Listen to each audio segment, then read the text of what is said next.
38তম BCS পরীক্ষায় আসা একটা প্রশ্ন নিয়ে আমরা আজকে আলোচনা করব। তো কোশ্চেনটা কি ছিল? কোশ্চেনটা ছিল যে এই একটা সেট যার উপাদান সংখ্যা হবে কি ফিবোনাক্কি সংখ্যা, এবং এর আরেকটা শর্ত হচ্ছে কি এক্স স্কোয়ার 64 চাইতে কম হবে, এটা কি হবে স্কোয়ার হবে। এর শক্তি সেটের যে উপাদান আছে সেই উপাদান সংখ্যা কতগুলো সেটা আমাদের বের করতে হবে, উপাদান কয়টা। তো এই অঙ্কটা করার ক্ষেত্রে আমাদের প্রথমত যেই প্যাটার্নটা বুঝতে হবে বা যেই সংখ্যাটা বুঝতে হবে যে ফিবোনাক্কি সংখ্যাটা কি। সো ফিবোনাক্কি সংখ্যা সম্পর্কে আমাদের ম্যাক্সিমাম স্টুডেন্টদের ধারণাটা কম বা অনেকেই এটা সম্পর্কে জানেই না। তো আজকে হচ্ছে আমরা ফিবোনাক্কি সংখ্যাটা সম্পর্কে শিখব। এখানে এই স্লাইডটাতে দেখতে যে ফিবোনাক্কি নাম্বার কি, ফিবোনাক্কি নাম্বারের সাথে এখানে পাখি আকাশে উড়ার সম্পর্কটা কি, বা এখানে এই যে আমরা একটা পাখি উড়া দেখতেছি, এখানে কিন্তু একটা প্যাটার্ন ফলো করছে। সেই প্যাটার্নটা কি আমরা খেয়াল করে দেখি। এখানে কয়টা পাখি আছে? একটা পাখি আছে। এখানে কয়টা পাখি আছে? একটা পাখি আছে। এখানে কয়টা পাখি আছে? দুইটা পাখি আছে। এখানে কয়টা? তিনটা। এখানে কয়টা? পাঁচটা। এখানে কয়টা? আটটা। তাহলে এই যে পাখিগুলো যখন আকাশে উড়ে তখন হয়তোবা আমি বা আপনারা খেয়াল করেন না, কিন্তু যখন পাখি ঝাঁক আকারে উড়ে এটা কিন্তু সকলেই খেয়াল করেছেন, একটা বি শেপের মতো প্যাটার্ন তৈরি করে। এই প্যাটার্নে যদি আপনি মনোযোগ সহকারে গুনতে পারেন তাহলে এই ধরনের একটা প্যাটার্ন খুঁজে পাবেন। সো এই প্যাটার্নটা কিভাবে তৈরি হলো বা আসলে প্যাটার্নটার সাথে একটা সংখ্যার সাথে আরেকটা সংখ্যার সম্পর্কটা কি সেটা আমরা এখন দেখব। এখানে প্রথম যেই আমি রোটা টেনেছি, কলামটা টেনেছি, সেই কলামে কয়টা পাখি আছে? একটা পাখি আছে। এবং এর পরবর্তীতে দ্বিতীয় কলামটাতে কয়টা পাখি আছে? একটা পাখি আছে। এবং তৃতীয় কলামে কয়টা পাখি আছে? দুইটা পাখি আছে। 3 নম্বর পরের কলামটাতে কয়টা আছে? চারটা আছে। এর পরের কলামে কয়টা আছে? পাঁচটা আছে। এর পরের কলামে কয়টা? আটটা আছে। তাহলে এই যে পাখি উঠতেছে, পাখি ওড়ার সময় কিন্তু এই প্যাটার্নটা ফলো করে। এখন এখানে আমি বলতে পারি না যে এই যে এখানে 1 ছিল, এর সামনে কেউ নেই, অর্থাৎ কি শূন্য। তার মানে এটা আমি একটা কলাম ধরে নেই যেখানে কোনো পাখি নেই, তার মানে শূন্য। এখন আমি আপনাদেরকে প্যাটার্নের যে প্যাটার্নটা সেটা আমি আপনাদেরকে এখানে ধরিয়ে দেওয়ার চেষ্টা করব। এখানে খেয়াল করে দেখি, প্রথম যে দুইটা সংখ্যা 1 এবং 0, এই দুইটাকে যদি যোগ করি তাহলে কত আসে? এই দুইটাকে যদি যোগ করি তাহলে কিন্তু আমি এই পরের সংখ্যাটা পেয়ে যাই, 1 পেয়ে যাই। আবার যদি এই 1-এর সাথে যদি এই আগের একটা যোগ করি তাহলে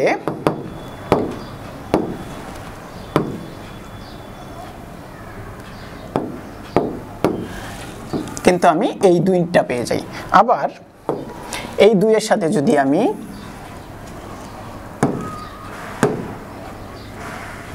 আগের 1টা যোগ করি তাহলে কিন্তু আমি 3 পেয়ে যাই। সো এইভাবে খেয়াল করে দেখি এখানে প্যাটার্নটা কি দাঁড়াচ্ছে। প্যাটার্নটা দাঁড়াচ্ছে আগের 2টা সংখ্যার যোগফল পরের সংখ্যাটা হবে, অর্থাৎ আগের 2টা সংখ্যার যোগফল প্রথমত শুরু হবে 0 থেকে, 0 এবং 1। প্রথম 2টা সংখ্যা হচ্ছে 0 এবং 1। এর পরবর্তীতে কি হবে? ওই আগের 2টা সংখ্যার যোগফল 1 এবং 0-এর যোগফল 1, এবং এই 1 এবং আগের 1, এই 2টার যোগফল 2, এবং এই 2 এবং আগের 1 যোগফল কত? 3, এবং 3 এবং এই 2 এর যোগফল কত? 5, 5 এবং 3 এর যোগফল কত? 8, এবং 8 এবং 5 কত? যোগফল 13। এর পরবর্তীতে যদি কোনো কলাম দিতাম তাহলে এখানে 13টা পাখি থাকতো। তাহলে এটা হচ্ছে আমাদের ফিবোনাক্কি প্যাটার্ন। সো আমরা যেহেতু এখানে বলেছি যে এর উপাদান সংখ্যা বের করব, তাহলে আমাদের এখানে কি কি আসতেছে? 0 আসতেছে, 1 আসতেছে, 1 আসতেছে, এর পরবর্তীতে 2 আসতেছে, এর পরবর্তীতে 3 আসতেছে, এর পরবর্তীতে 5, এর পরবর্তীতে 8।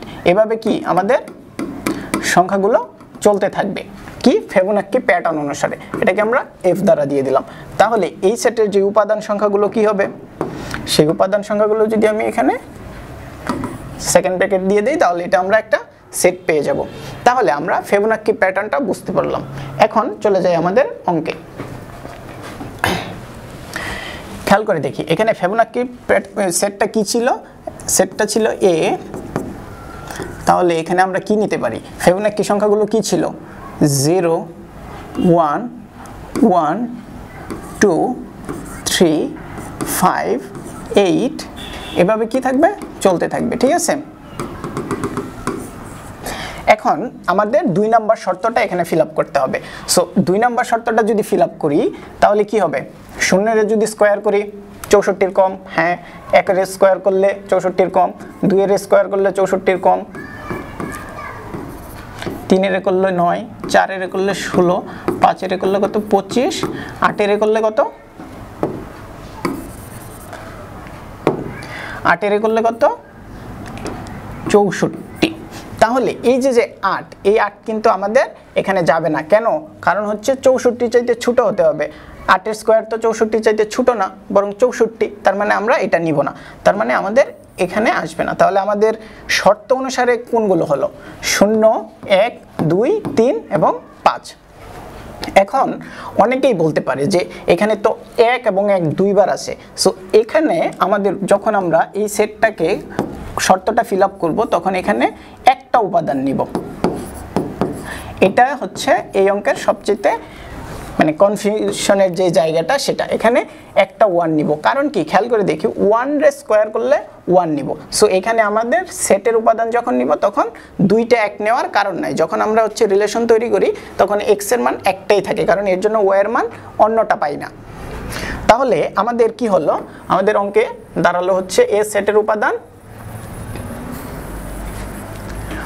1 0 1 2 3 5।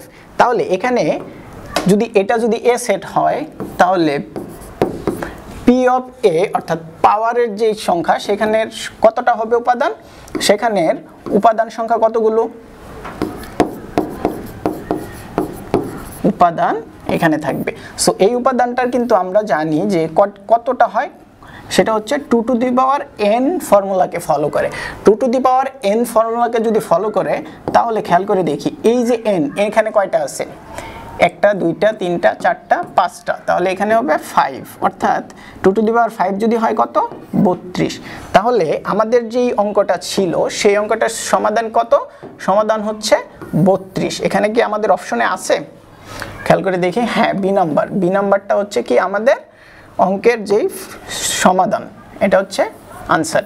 সো অঙ্কটা বুঝতে পেরেছি। তার চাইতেও গুরুত্বপূর্ণ হচ্ছে ফিবোনাক্কি সংখ্যাটা বোঝা। এইটা দ্বারা শুধুমাত্র বিসিএস না, বাংলাদেশের যত চাকরি পরীক্ষা আছে ম্যাক্সিমাম চাকরি পরীক্ষায় আসে। তো আপনারা এটা খুব মনোযোগ সহকারে দেখবেন এবং কোনো কনফিউশন হলে আমাদের কমেন্ট সেকশনে জানাবেন।